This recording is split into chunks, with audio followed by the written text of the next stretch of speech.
Airtel उपभोक्ता को लगिला झटका बंद है यही पॉपुलर ऐप सामना को आसिला एप्पल कनेक्शन निजर म्यूजिक ऐप बंद करने को निष्पत्ति नहीं एयरटेल विंक नामक यह ऐप रे उपभोक्ता माने अनेक गुरुत्वपूर्ण सुविधा पाउथिले किंतु वर्तमान कंपनी यहाँ लॉक करने को निष्पत्ति नहीं।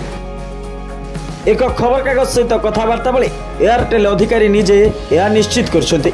से कहते जे से ऐप्र कार्य बंद करने को जाउछन्ति। एही कारणरू सेमाने समस्त विंग कर्मचारी को एयरटेल इकोसिस्टम रो एक अंश करिवे। एयरटेल 2014 रे विंग म्यूजिक ऐप लॉन्च करथिला। एही ऐप किछि समय मध्यरे बेस लोकप्रिय होइतिला किंतु वर्तमान यह बंद करने को निष्पत्ति नैथिबा एयरटेल स्पष्ट करछि। आहुरी मध्य विंग रो 50 जन कर्मचारी एयरटेल रो इकोसिस्टम रे जोड़ी हेबे।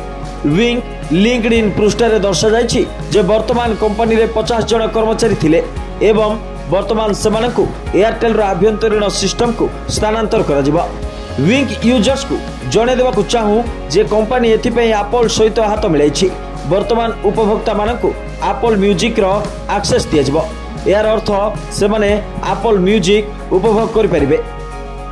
कंपनी कहिछि जे उपभोक्ता माने विंग सब्सक्रिप्शन नैथिले वर्तमान सेमाने खूब मजा नेबे कारण कंपनी एथिपे एप्पल सहित हाथ जोड़िछि एवं सेमाने एप्पल म्यूजिक रो सब्सक्रिप्शन पाइबाकू जाउछन्ति। यार अर्थ सेमाने प्रीमियम सेवार लाभ पाइबे जहाँ निजे संपूर्ण भिन्न। एप्पल म्यूजिक विषय कहबाकू गले यह एयरटेल व्यवहारकारी उपलब्ध हेबो। किछि मास मध्यरे विंग म्यूजिक ऑपरेशन संपूर्ण बंद होइजिवो। तेबे एप्पल म्यूजिक सब्सक्रिप्शन पाइबा पई एयरटेल व्यवहारकारी को केते देबाकू पड़िबो सेने एयरटेल द्वारा ए पर्यंत स्पष्ट करा जाय नहीं। सूचना अनुसार वर्तमान एप्पल म्यूजिक सब्सक्रिप्शन पाइबाकू आपनकू प्रति मासरे 49 टंका देबाकू पड़िबो।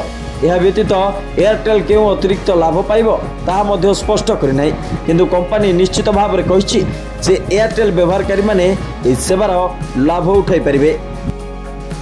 Report rising Odisha.